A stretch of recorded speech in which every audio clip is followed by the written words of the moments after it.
Beau is Afraid is one of the worst movies of 2023. Ari Aster, who did the films Hereditary and Midsummer. Hereditary is a very good horror film that is shocking, that has twists that you don't see coming, and there are images in Hereditary and things that happen in Hereditary that are haunting that I still think about. Midsummer up the ante with a film that looks like it's going one way, takes a sharp turn into darkness, and is also shocking and haunting with a horrific ending that you don't exactly see coming. And it did not do quite as well as Hereditary, which I think was much more accessible. Midsummer was less accessible of a film. And Beau is Afraid, which is at 2 hours and 59 minutes, 1 minute shy of 3 hours, is a slog to get through. Joaquin Phoenix plays the title character, Beau, who is on a trip to visit his mother, his overbearing mother, who he learns passed away in a shocking accident. This all happens within the first 15 minutes of the movie. A chandelier fell from a ceiling and smashed her head. She is dead. Now Beau needs to get to the funeral to deliver the eulogy for his overbearing mother. On his journey, which is described in the press materials as being like a Lord of the Rings Odyssey about a man going to visit his mother, you end up seeing flashbacks about Beau, where he learns a little bit about his father and his grandfather's history. Both of them had bad tickers. They had heart murmurs that resulted in their deaths upon having sex and ejaculating for the first time. Yes, this is the story of this film. Beau is a person who lives in fear even when he's in his own apartment. And I can't say that I wasn't entertained with the beginnings of the movie as the film began to get its bearings. Beau lives in this apartment where he's not playing music. He has a neighbor that's constantly throwing notes under the door saying, "Turn your music down." He's not playing any music. The notes continue to come fast and furious. There's a notice that's posted up by the management of the building. Watch out for poisonous brown spiders. The outside of his place looks like downtown Los Angeles. There are naked homeless people running around, people with knives, shotguns being heard.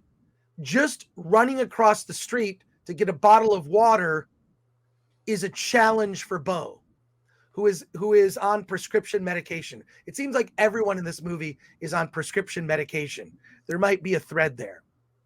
Beau goes on this journey where he is in a car accident, and then a very helpful family wants to bring him back to health after this car accident.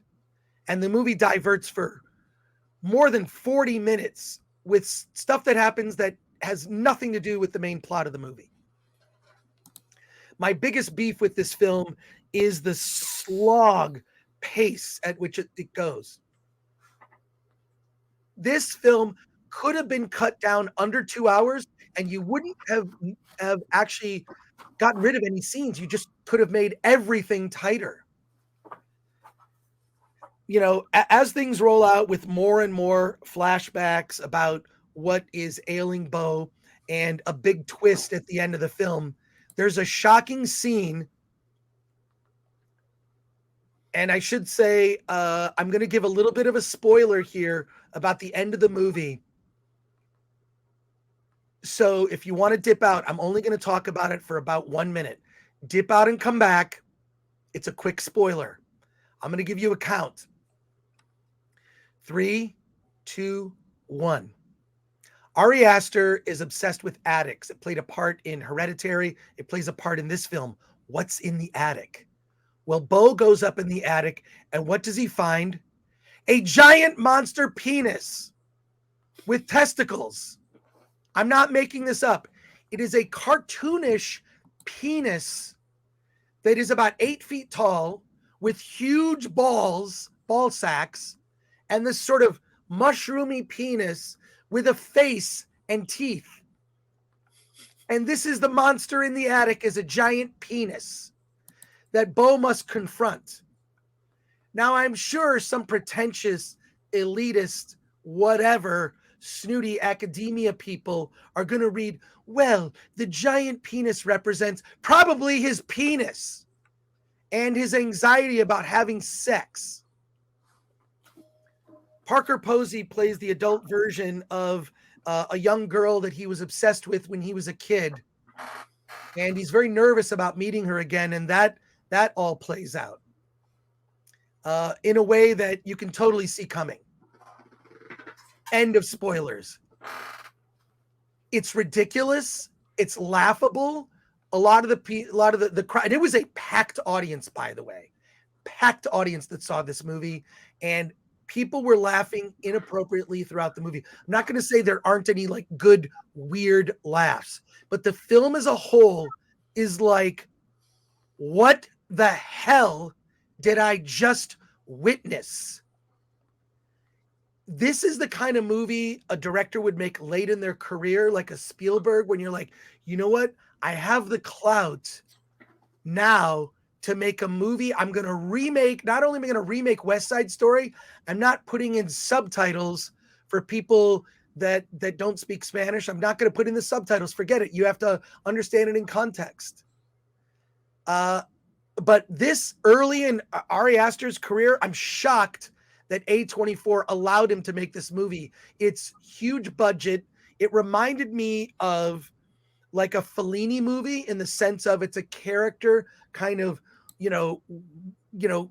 weaving through situations where he meets a new group of people. In the forest, he meets a group of people who put on stage plays randomly. What? He's staying with a family and they're all crazy.